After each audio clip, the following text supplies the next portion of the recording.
Ertugrul series میں اور عثمان series میں کچھ کردار ایسے ہیں جو حقیقت میں تو ایگزسٹ کرتے ہیں، لیکن نہ تو وہ ارطغرل یا عثمان سے کبھی ملے تھے اور نہ ہی وہ ان کے زمانے میں تھے۔ ان کو اس سیریز میں ڈالنے کا مقصد صرف یہ تھا اپنی ہسٹری کے کچھ مشہور لوگوں کو رسپیکٹ اور آنر دینے کے لیے اس ڈرامے کا حصہ بنایا جائے، اور انہی میں سے ایک کردار ارطغرل بیگ ہے۔ ارطغرل بیگ کا کردار تو اصل ہے، لیکن اصل ارطغرل بیگ 11ویں صدی کا سلجوق کمانڈر تھا۔ پچھلی ایپیسوڈ میں نے آپ سے منذکرت کی جنگ کا ذکر کیا تھا، جس میں سلجوق انطالیہ کے ریجن میں پہلی مرتبہ داخل ہوئے تھے۔ ارطغرل بیگ اس فوج کا حصہ تھا جس نے منذکرت کی جنگ جیتی تھی۔ جنگ جیتنے کے بعد سلجوق جنرل نے ارطغرل بیگ کو یروشلم کا گورنر بنا کر بھیج دیا، جہاں پہ وہ اپنی وفات تک رہا۔ اس کی قبر مسجد اقصیٰ کے ایک دروازے جس کا نام کنگ فیصل گیٹ ہے اس کے پاس موجود ہے۔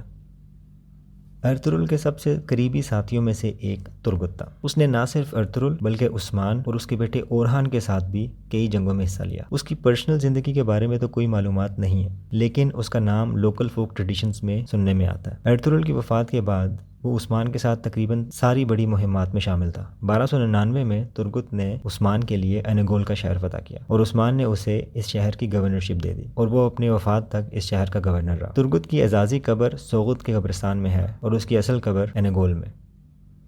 ترگت کی طرح عبد الرحمن غازی بھی عثمان، ارطغرل اور اورہان تینوں کی فوجوں کے ساتھ شامل رہا۔ اس کی وفات 1329 میں ارزرم کے قریب ہوئی اور اس کی قبر بھی وہیں موجود ہے۔ عبد الرحمن غازی کے بارے میں بھی بہت سی فوک کہانیاں ہیں۔ ایک کہانی جو میں نے 3 مختلف جگہوں پر پڑھی وہ آپ کو سنا دیتا ہوں۔ اورہان کے دور میں آئدس کا شہر فتح کرنے کے لیے جو فوج گئی، اس کی کمانڈ عبد الرحمن غازی کے پاس۔ جب عبد الرحمن غازی نے شہر کے قلعے کا محاصرہ کیا تو قلعے کے حکمران کی بیٹی نے عبد الرحمن غازی کو دیکھ لیا۔ اس لڑکی نے بچپن میں خواب دیکھا تھا کہ وہ ایک کنویں میں گر جاتی ہے اور کوئی اس کو اس کنویں سے نکالتا ہے۔ جب اس نے عبد الرحمن غازی کو دیکھا تو وہ وہی تھا جسے اس نے خواب میں دیکھا تھا۔ اس نے آٹومن فوج کو چھپکے سے پیغام پہنچایا اور اس کے بعد ان کو قلعے میں داخل ہونے کا سیکرٹ راستہ بتا دیا، جس کو یوز کرتے ہوئے وہ فوج شہر کے اندر داخل ہوئی اور شہر فتح ہو گیا۔ اس کے بعد عبد الرحمن غازی کی شادی بھی اسی لڑکی کے ساتھ ہوئی اور ان کا ایک بچہ بھی تھا۔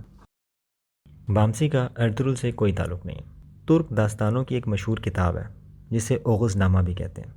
اس کتاب میں بہت سے قصے درج ہیں۔ ان قصوں میں یہ لوگ اپنی ہسٹری، اپنا کلچر، اپنی ویلیوز کو مختلف واقعات کے ساتھ جوڑ کر بیان کرتے ہیں۔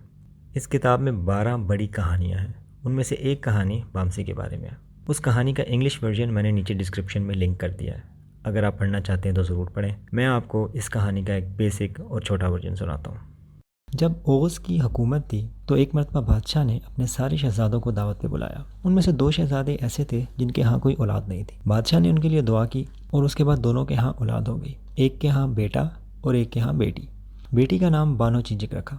بانو چیچک کا کریکٹر اس سیزن میں بھی ہے، لیکن وہ اصل سے بالکل مختلف ہے۔ جس شہزادے کے بیٹا ہوا تھا اس کا نام نہیں رکھا، کیونکہ اس وقت کی روایت یہ تھی کہ جب تک لڑکے کوئی خون نہ بہا لیں، چاہے تو وہ شکار کی فارم میں ہوں یا جنگ میں حصہ لے کر ہوں، تب تک لڑکوں کا نام نہیں رکھتے تھے۔ ان دونوں شہزادوں نے یہ طے کیا کہ جب ان کے بچے بڑے ہوں گے تو وہ ان دونوں کی شادی کر دیں گے۔ جب وہ بچہ تقریباً 16-17 سال کا ہوا تو ایک مرتبہ اپنے دوستوں کے ساتھ شہر سے باہر گیا ہوا تھا، تو اس کے پاس کچھ تاجر آئے جن کو ڈاکوؤں نے لوٹ لیا تھا۔ وہ لڑکا اپنے دوستوں کے ساتھ ان کی مدد کے لیے گیا اور تمام لوٹا ہوا سامان واپس دلا دیا۔ اس کے بعد وہ واپس اپنے گاؤں چلا گیا۔ شام ہوئی تو وہی تاجر اس کے گاؤں پہنچ گئے اور اس بچے کے باپ کو ساری داستان سنائی۔ کیونکہ اس بچے نے تاجروں کی مدد کرنے کے دوران دشمنوں کا خون بہایا تھا، اس لیے اس بچے کا نام رکھ دیا گیا بامسی۔ اس کے بعد اس کہانی میں بہت سے ٹرنز اینڈ ٹوسٹ آتے ہیں۔ بامسی کو کوئی بادشاہ اغوا کر لیتا ہے اور وہ 15-16 سال اس کی جیل میں رہتا ہے۔ بانو چیچی کی کہیں اور شادی ہونے لگتی ہے تو وہ تمام مشکلوں اور دیواروں کو توڑ کر عین موقع پر پہنچ جاتا ہے اور بانو چیچک سے شادی کر لیتا ہے۔ بامسی کے بارے میں یقین سے تو نہیں کہا جا سکتا کہ وہ اصل کریکٹر ہے یا نہیں، لیکن اس قبر کے بارے میں کہتے ہیں کہ یہ بامسی کی ہے۔